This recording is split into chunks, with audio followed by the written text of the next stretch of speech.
Hello everyone, I'm Elnaz Mohammadiyaghini. Today I'm going to present our research, which is field knowledge transfer via immersive virtual field trips in architecture, engineering, and construction education. I will give you an introduction about research background and questions. Then I will discuss methodology. After that, I will show you the results and findings. Lastly, I will talk about the conclusion and will show you the references I've used in this research. Let's talk about research background. As you may know, the construction site visit is an essential part of civil engineering and construction management education. It provides the students with real-world experience and therefore they can interpret the abstract courses which they learn in their classrooms. However, due to its real-world nature, there are several challenges such as safety, transportation, weather, accessibility, and mobility. The health risks under the recent COVID-19 pandemic have also limited the field trips. Uh, we are going to answer to this question in this research. Do virtual field trips help transfer field knowledge in architecture, engineering, and construction education?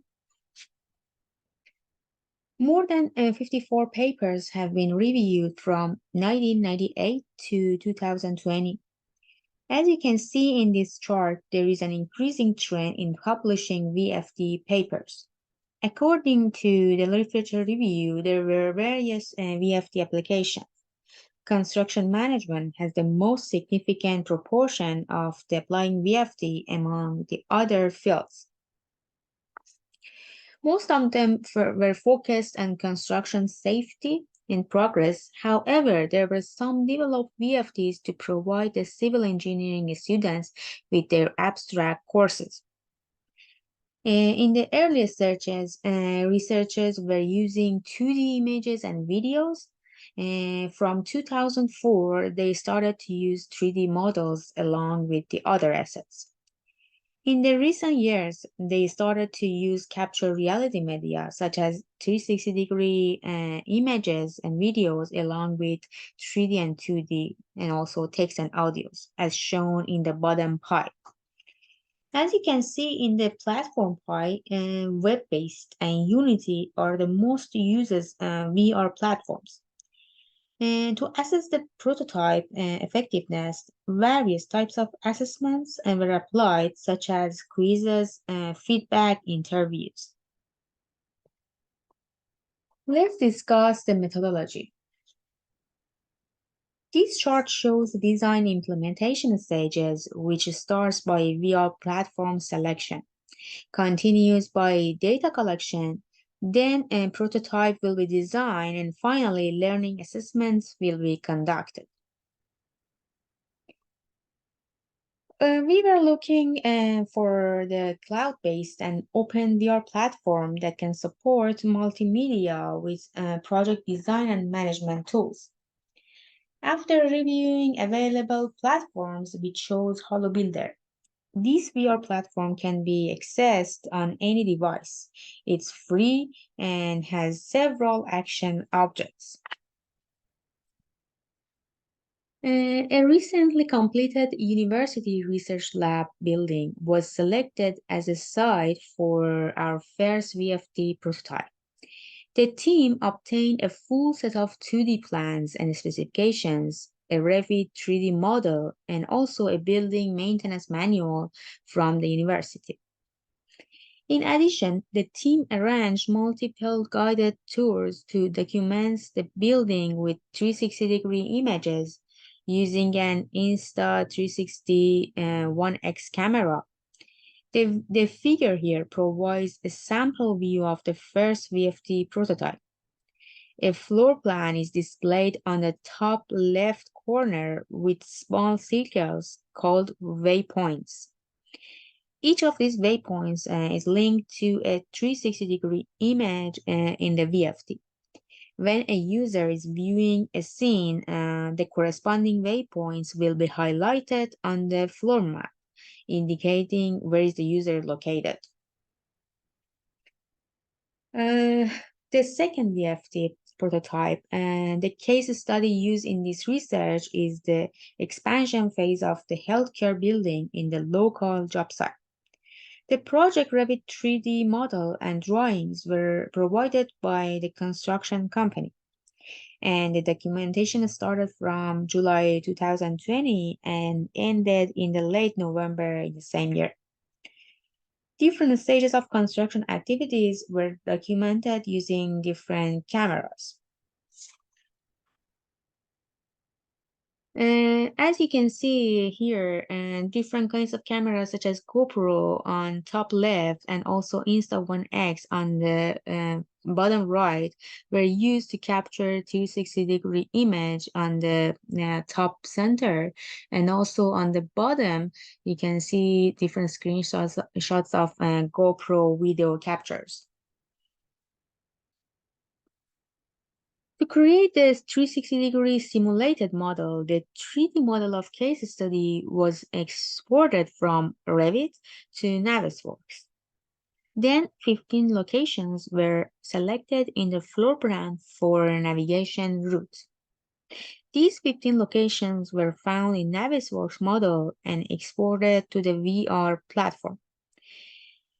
5 locations from these 15 have filled 360-degree images.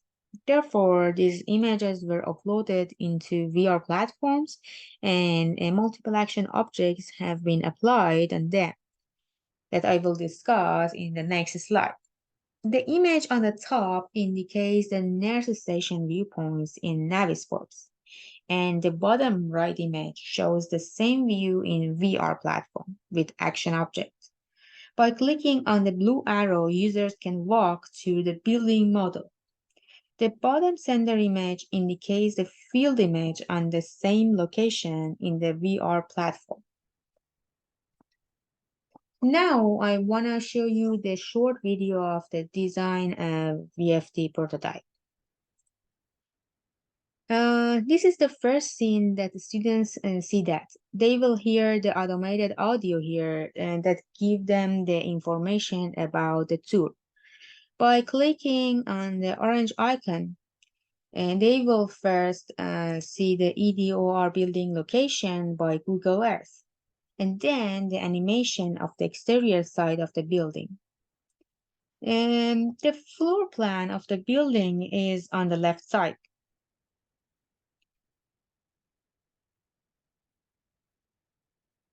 Then the yellow circles show the navigation location.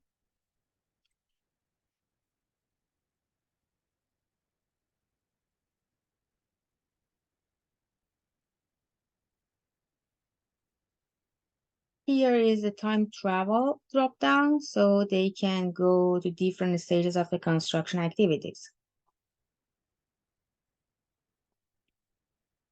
And the black dots, as you can see here, indicates the standing location of the user.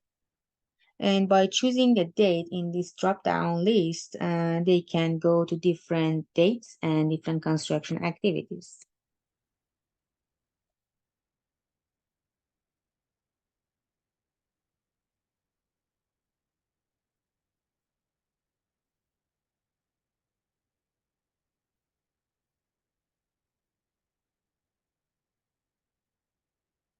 After watching this tour, students were assessed using pre and post quizzes.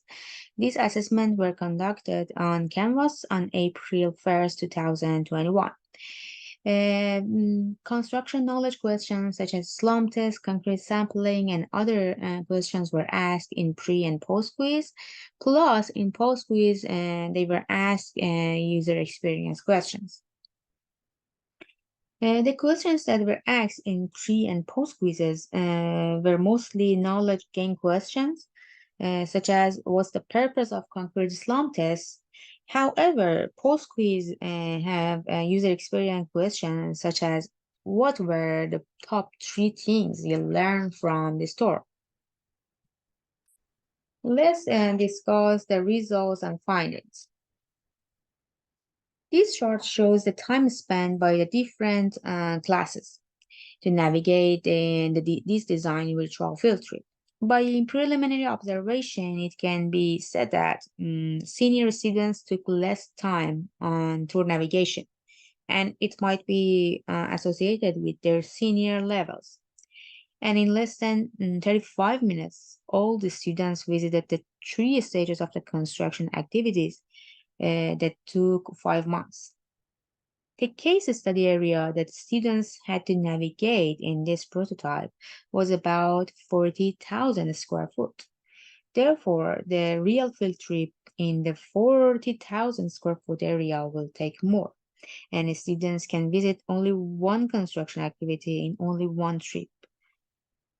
Most of them were able to gather sufficient information for the assessment within 35 minutes, and according to their feedback, it was easy for them to navigate. Setting a clear path on the floor map could be one of the reasons. These charts show the pre and post grades in all 5 classes. And as you can see, it indicates an increase in post-quiz grades in comparison with pre-test grades. A paired t-test was conducted to evaluate the impact of the VFT on students' technical knowledge learning. And the results are presented in figure 4. The p-value was found to be significantly lower than the alpha level, which is 0.05, indicating rejection of the null hypothesis. These findings demonstrate that the VFT can effectively facilitate the acquisition of construction technical knowledge among learners. A single factor ANOVA F-test was used to determine if there was a significant difference between ratios of the post-test grades to pre-test grades among different classes. And the results show that the calculated p-value is greater than the chosen alpha value, 0.05. Based on this result, we can conclude that there is no significant difference between the ratios of the different classes, suggesting that the VFT helped all students in the same way, regardless of their class. A cumulative frequency analysis was also performed. The figure here displays the distribution of final grades from pre and post-test in relation to cumulative percentage, with the green vertical line marking the target grade 5.8. Based on the data, it appears that a significant improvement in grades occurred after VFT intervention. 62% of the students achieved the target grade in the post-test, compared to only 13% in the pre-test. Notably, the black arrow on the graph highlights a distinct increase in grades among medium-level students, suggesting that they benefited more from the VFT intervention than other groups. This observation indicates that the VFT may be particularly effective for improving the performance of medium-level students.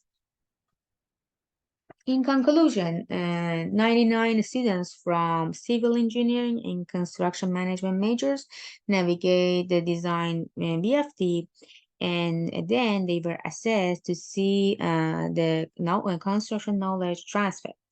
And finally, we received a positive feedback and results. And in long term, this VFT can be potential to provide quick access to a greater variety of construction projects. And also in future, researchers can do research on most effective media and VFT and creating a VFT manual. Here are the references I've used in this research. I want to thank everyone who helped me and our team in this research, and also especially the superintendent and crews of the site. Thanks everyone to listening to me.